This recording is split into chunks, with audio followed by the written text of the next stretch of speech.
Welcome to Michael's Odyssey, Episode 2, The Monkey Makers. Before I delve into the main podcast, I wanted to give you all a concise description of what the podcast is. Listening to the first one sober, I kid. Listen to the first one with newer ears. One is further reminded of the merits of pre-planning and scripts. The first was not refined at all. It was done at the spur of the moment with consequences. As I stated earlier, I did not sound as impressively mesmerizing as I do now. Still, I sound like Christmas morning on my worst day, so that's still a treat for you, mere mortals, nevertheless.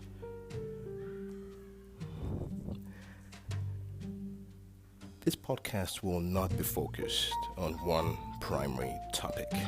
It will not be focused on one primary discipline: politics, science and technology, popular culture, philosophy. But it will take into account a kaleidoscope of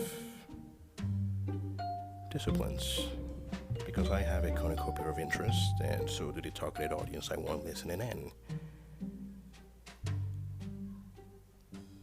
But every conversation, every talk, every podcast must be interesting, must be engaging. Some controversy, of course. Most conversations, any conversation worth its salt, will be seen as having a controversial edge to it, so that's to be expected.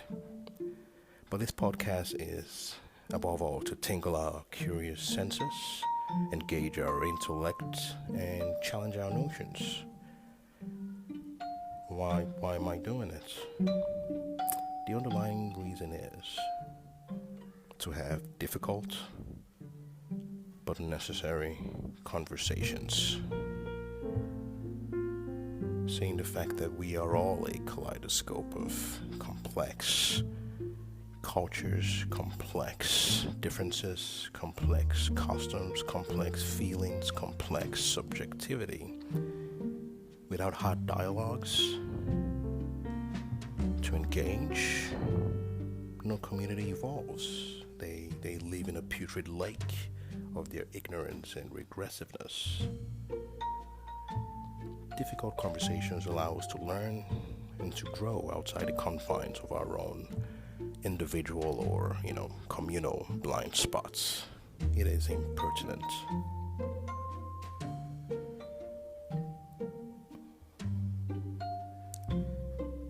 One key point that I want to clarify before I continue is the notion of right and wrong, good and bad, evil. These are terms that I am very sensitive about. And I'm very sensitive about flippantly attaching them to my thinking and in speech. I might use them in private conversations, but I'm very wary of them. It's a very dismissive term. It's a term that should be attached to words and wielded with some care. The complexity of life, the psychology of individuals, the psychology of the group, the drive of a collective isn't one to be taken away, isn't one to be taken lightly. I shy away from these labels when I want to take a stance or have very serious dialogue with people for two key reasons. The first one is subjectivity. As a conscious observer, I have to take into account many things when I look at a sentient, conscious person. I take into account their genetic predisposition, the environment, the culture, the actual influences on the individual, and how much influence the individual himself has over a situation when attaching these words, to deeds of people. So bad must be truly bad. And not just truly terrible, but it has to be purposeful. It has to be done purposely. Secondly, I think bad, evil, they're almost a hindrance when you have the intention of bridging and engaging a wide spectrum of different peoples and groups and subgroups. So, example, my bads are, deeds and, perpetrators of deeds that purposely cause physical pain for reasons other than self-protection during an attack. You must purposely have intention of putting your own selfish interest above others, even knowing it will be detrimental to them. These are bad things. Annoying, irritating, crude, indecent, even selfish things. More complex. They're not just blanketed bad things. And I hate selfishness personally. It's one of the worst habits I detest in humans. Still, it is distasteful. It is shitty, rude perhaps, but not bad. That's just my take on it. And by the way, the word bad has over 60 meanings. I mean, it is, but I'm using it, when I use it, I'm using it in a general colloquial meaning, something that's just evil, and how we have attached, subjectivity to that word, evil and bad. So if I am to divulge my personal beliefs in a conversation, I will disclose that. But I shy from that, especially in a public forum, and I would be as brutally as objective as I can.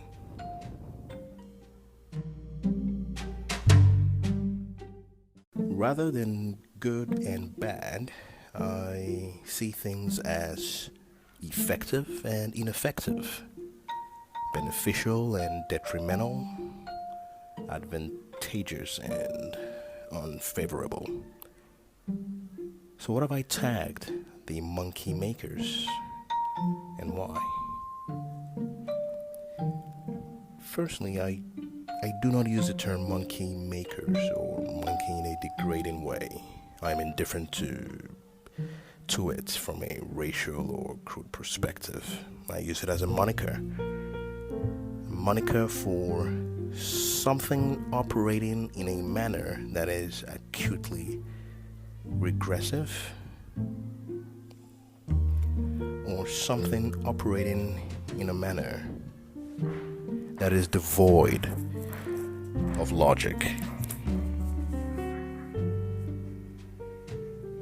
And yes, I am also aware that it will sting some people, and maybe my dark half might find it darkly amusing. But fret not, I do not think of it in a degrading manner. Scout's honor. In direct plain definition, monkey makers are things that can switch off what I consider the key part of our consciousness, the key part of our conscious doings. That is our ability to be logical and empirical, and the skeptical part of our brain. It manifests itself by a willing acceptance of realities outside the scope of the natural world, outside the scope of any testifiable, empirical methodology of study. And it does this without any evidence and any sound philosophical arguments. Now, I must say again, I do not think it is, I am not inferring that these things I do consider monkey makers are bad. No, just being objective. My subjective mind and notions obviously taken into account, and this is based off not just observations, but of well-documented field experiments, most importantly, refutable evidences of visual confirmations. These evidences can be seen in how it manifests itself, in how we create laws and how we govern and live our lives. Without further ado, I present to you the monkey makers: culture and religion. Well, male horniness is on that list, but that's an entire podcast. We'll dedicate an entire series for that one if I survive this podcast. But for now, let's focus on the main two: culture and religion. To explain why these two things have been tagged monkey makers, let's take for example the simple rule 1 + 1 = 2. The reason why these are what I deem monkey makers is if either of these claimed otherwise, let's say 1 + 1 = 5, most practitioners of these, most people that adhere very strictly to the confines and the practice of these things will comply. This is the root of the issue.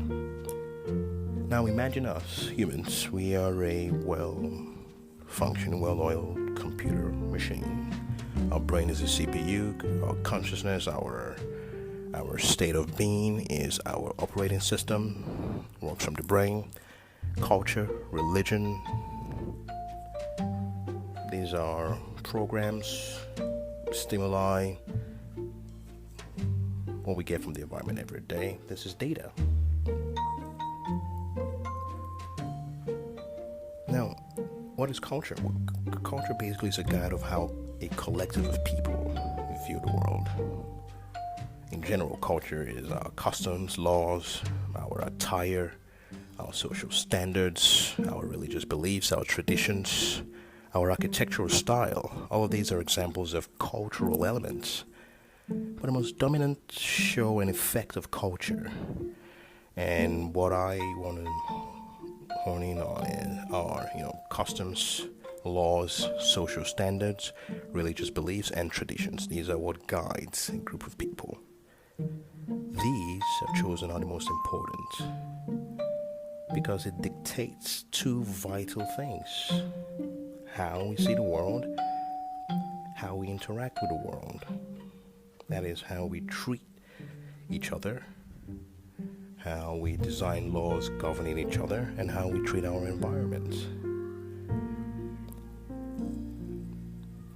For religion, I find the definition of religion very, very telling. It actually helps my explanation. It is belief in and worship of a superhuman controlling power, especially a personal god or gods.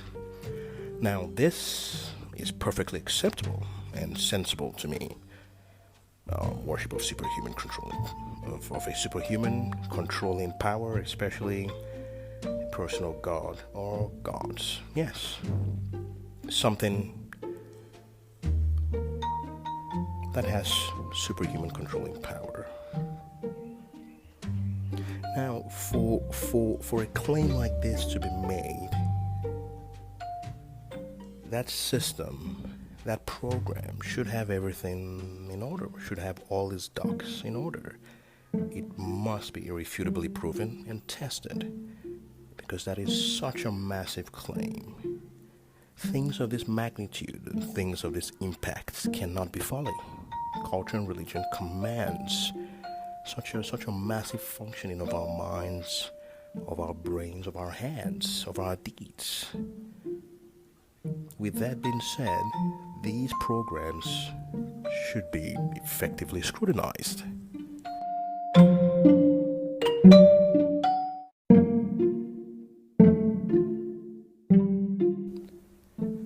Scrutinized only due to the fact that the control they wield over the human population, over how we interact with one another, over how we interact with our environment is vast.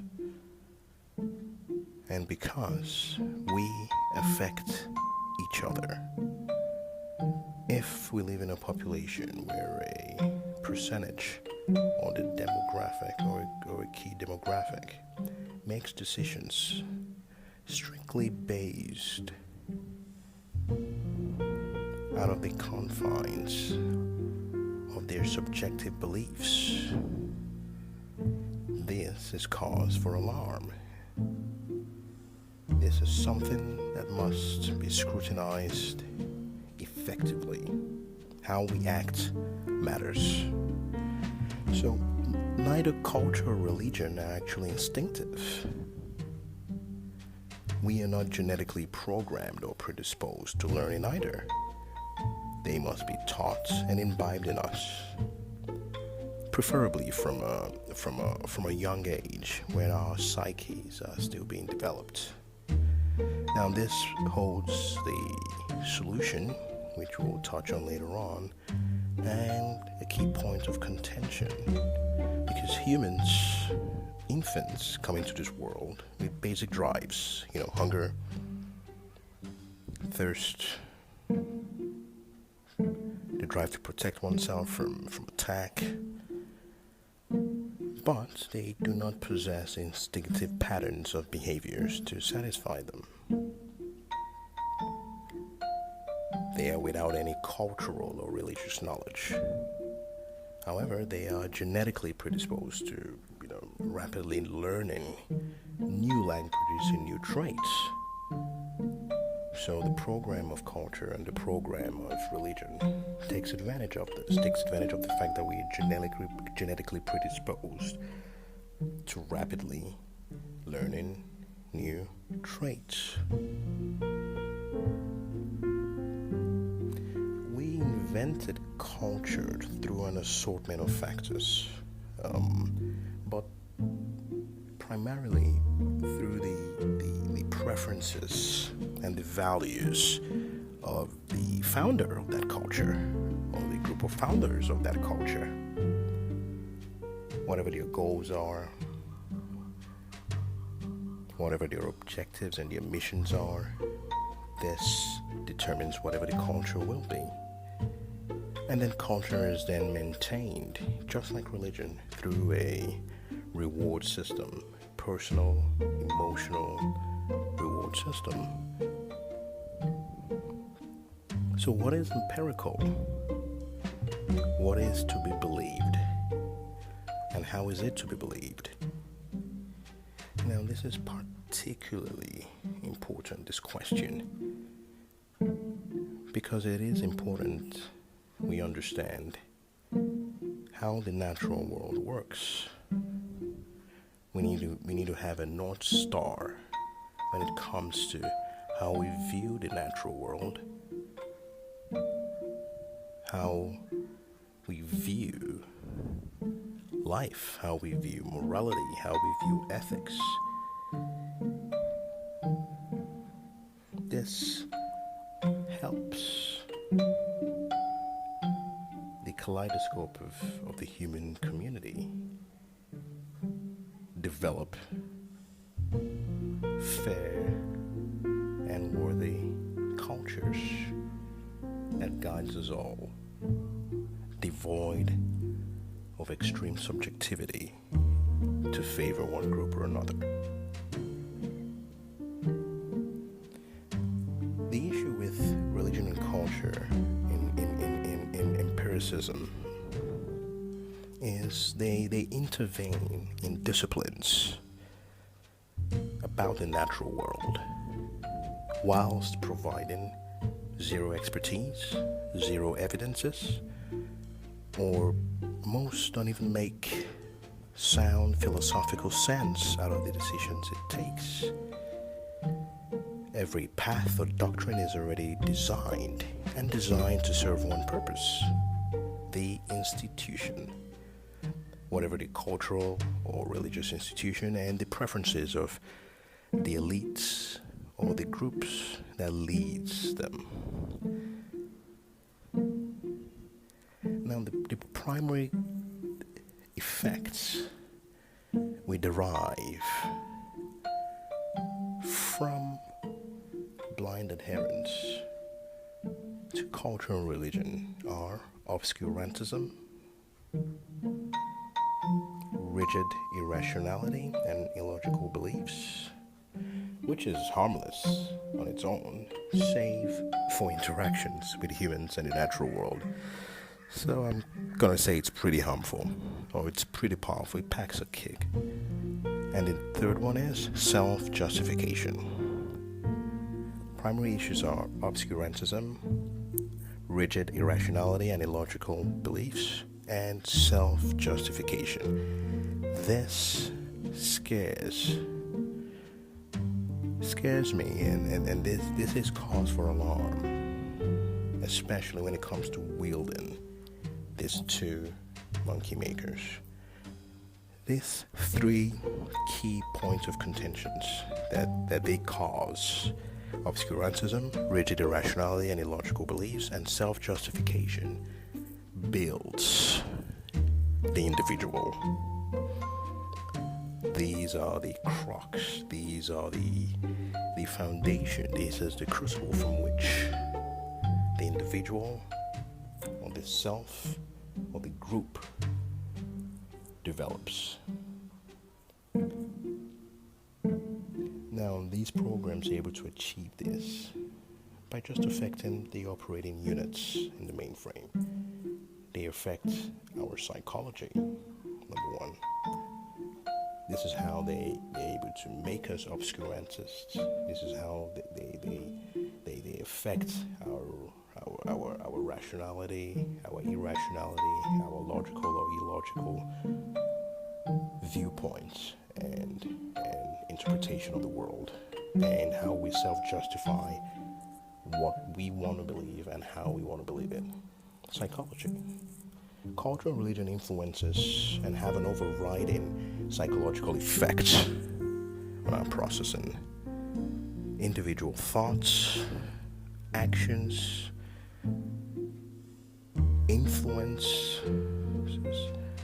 are influenced and in turn influences culture and religion.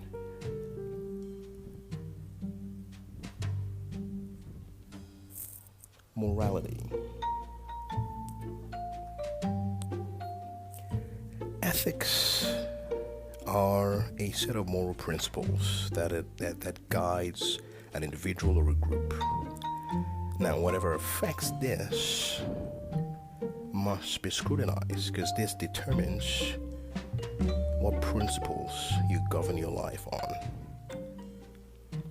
Religion and culture fits this bill too. Each drives and makes sound claims, not sound but powerful definitive claims on morality and ethics. The issue here is each has its own subjective, each religion, each different cultures have their own subjective takes on morality and ethics. Each clashes. And another problem is neither provides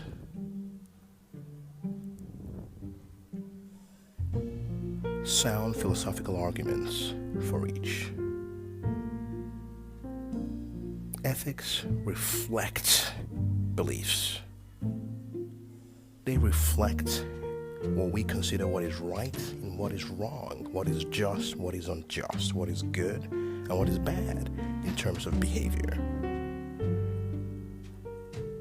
So whatever influences or affects these must be correct,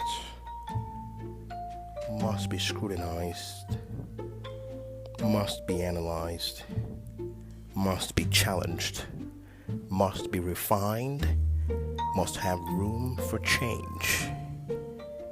But another problem is, when it comes to religion and culture, rigidity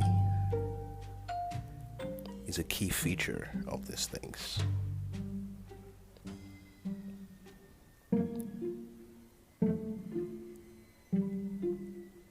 Now, some of the consensus on the dangers, the general dangers of culture, religion, just takes into account the aesthetics.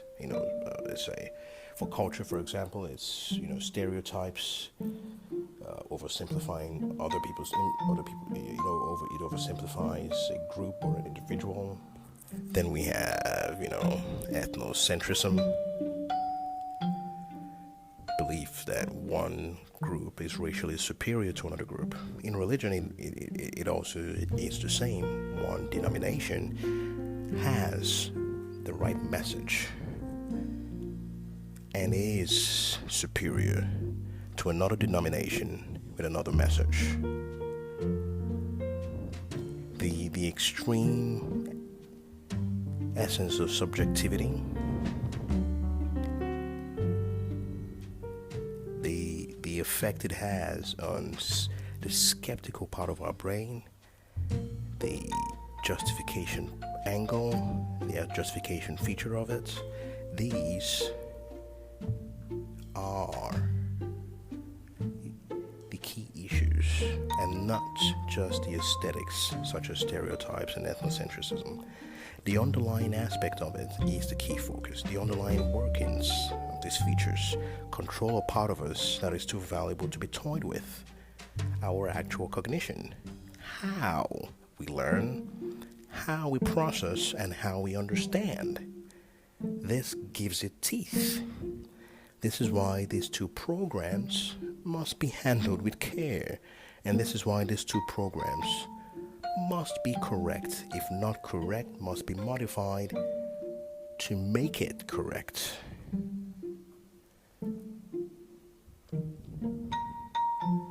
How do you think how you think and how you process stimuli is you, at least a key part of you.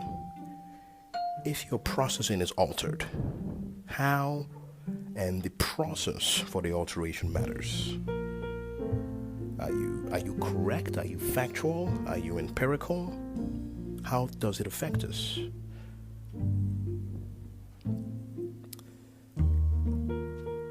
Certain key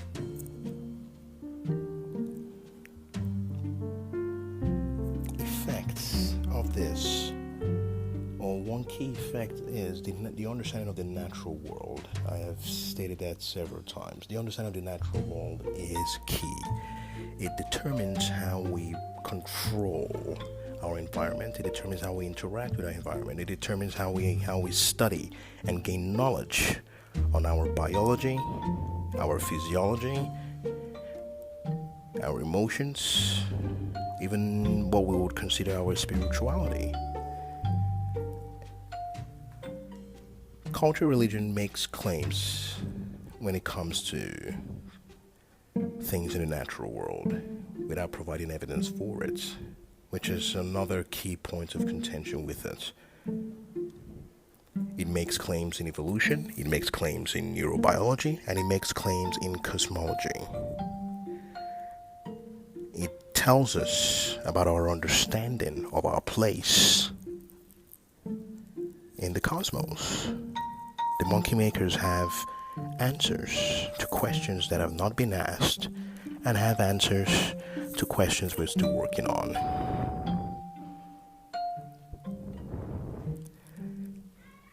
Any system that follows this trajectory is incompatible with evolution, is incompatible with self-correction, is incompatible with self-analysis.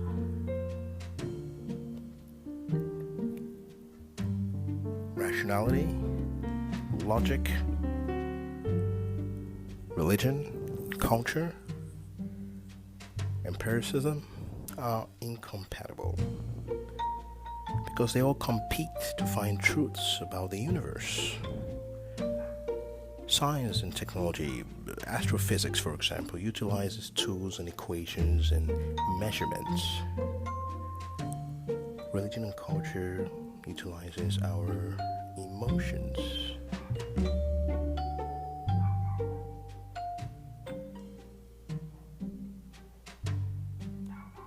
There are some fundamental truths about the universe that believers have to accept in order to be religious.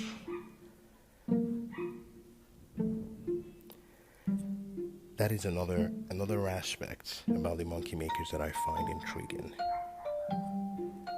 This, not just making claims,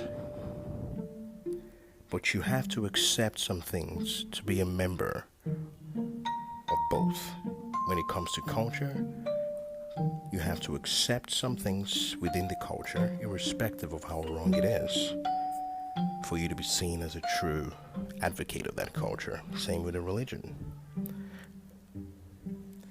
Many Muslims, for example, and Christians see the Quran and the Bible as literal truth. To question any of this brings death sentence to you.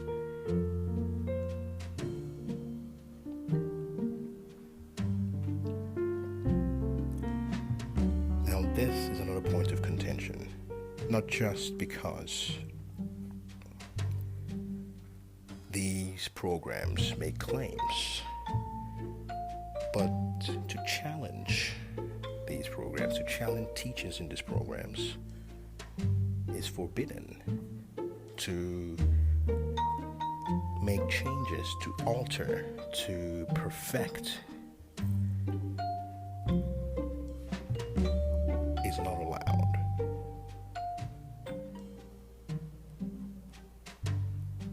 Now, instead of making corrections, these programs would rather disregard empirical truths or find a way to harmonize it, but will not change itself or finds extreme difficulty in changing itself. That is a key point of contention.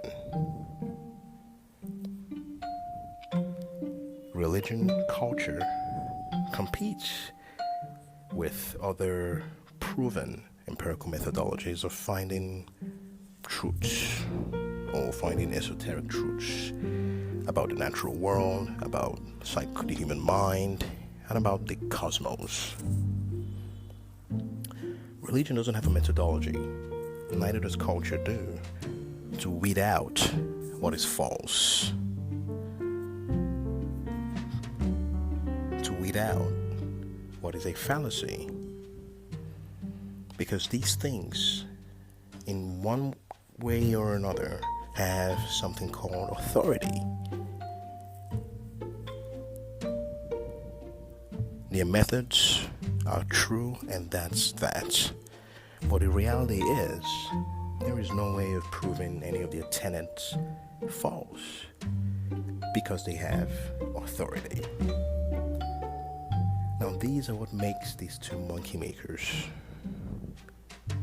The ability to influence the host's cognitions, processes, and actions based off zero empirical evidence.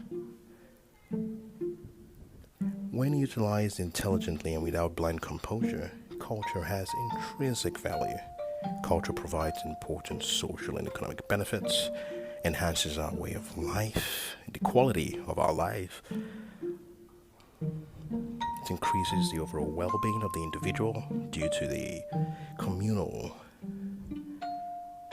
element it has to it. Religion, I do not see a lot of intrinsic value in the 21st century.